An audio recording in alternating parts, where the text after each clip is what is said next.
இலங்கையில் அடுத்த மாதம் உலக நாடுகளின் தலைவர்கள் பங்கு கொள்ள இருக்கின்ற காமன்வெல்த் உச்சிமாநாடு நடக்க இருக்கின்ற சூழ்நிலையில் இலங்கை மீதான மனிதுரிமை மீறல் குற்றச்சாட்டுகள் தொடர்பில் மேலும் ஒரு அழுத்தமாக சேனல் 4 தற்போது புதிய வீடியோ செய்தி ஒன்றை வெளியிட்டிருக்கிறது.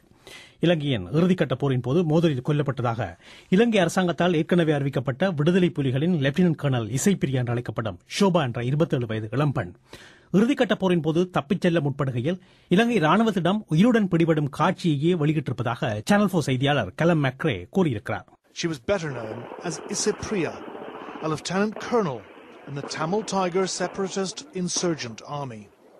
And this is the moment of her capture by government forces.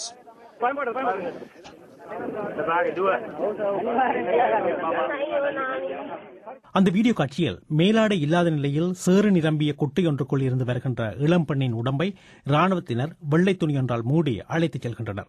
விடுதலை புலிகளின் தலைவர் பிரபாகரனின் மகள்தான் அவர் என்று அருகில் இருக்கின்ற மற்ற ராணுவ சிப்பாய்கள் கூற, அதற்கு அவர் நானில்லை என்று அந்த பெண் கூறுகின்ற காட்சிகளே சேனல் 4 தொலைக்காட்சியில் நேற்று வெளியாகியிருந்தன.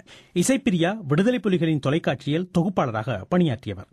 பாலியல் ரீதியாக துன்புறுத்தப்பட்டு கைகள் பின்னால் கட்டப்பட்டு நிர்வாண கோலத்தில் கொல்லப்பட்டிருக்கின்ற அவரது சடலத்தின் படங்களை சேனல் 4 தொலைக்காட்சி ஏற்கனவே 3 ஆண்டுகளுக்கு முன்னர் வெளியிட்டிருந்தது.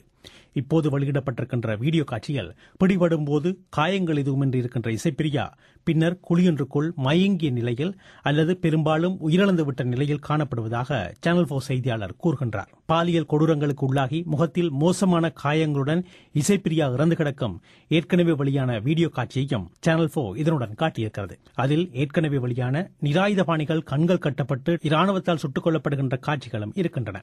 இலங்கை ராணுவம் இறுதிக்கட்ட போரின் போது பாரதூரமான மனிதுரிமை மீறல்களில் ஈடுபட்டதாக சர்வதேச அமைப்புகள் தொடர்ந்தும் குற்றஞ்சாட்டி வருகின்றன.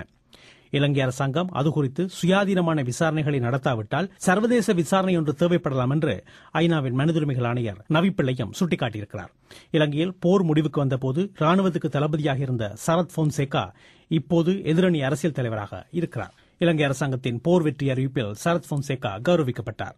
சரத் போன்சேகாவை தொடர்பு கொண்டு சேனல் 4 முன்வைத்திருக்கின்ற இந்த குற்றச்சாட்டுக்கு உங்களின் பதில் என்ன என்று கேட்டேன். එයා ඒ 12,000 හිටියද නැද්ද කියලා නම් මම දන්නේ නැහැ. ඒ බාර වෙච්ච 12,000 නම් අපි ගාවිති ලිපි ලේඛන ඔක්කොම හමුදා ගුලස්ථානේ තියෙන්න ඕනේ. அப்போது 12,000 பேர் ராணுவத்திடம் சரணடைந்தார்கள். அவர்களில் இந்த பெண்ணும் இருந்தாரா என்று எனக்கு தெரியாது. சரணடைந்த 12,000 பேர் பற்றிய ஆவணங்கள் எல்லாம் ராணுவ தலைமையகத்தில் இருக்க வேண்டும். கடைசியில் அவரை யாரும் பார்த்தார்களா, எப்போது பார்த்தார்கள், இந்த படங்கள் எப்போது எடுக்கப்பட்டன போன்ற தகவல்களை ஆராய்ந்து பார்த்தால்தான் அது தொடர்பில் எதனையும் என்னால் கூற முடியும். இலங்கை ராணுவம் இந்த குற்றச்சாட்டுகளை மறுப்பதாக இருந்தால் அந்த ஆவணங்களை ஆராய்ந்து பார்த்துதான் மறுக்க முடியும். நான் இப்போது ராணுவ தளபதி இல்லை, இதனால் அவற்றை என்னால் ஆராய்ந்து பார்க்க முடியவில்லை என்றார் இலங்கையின் இறுதிக்கட்ட யுத்தத்தின் போது ராணுவ தளபதியாக இருந்த சரத் போன்சேகா.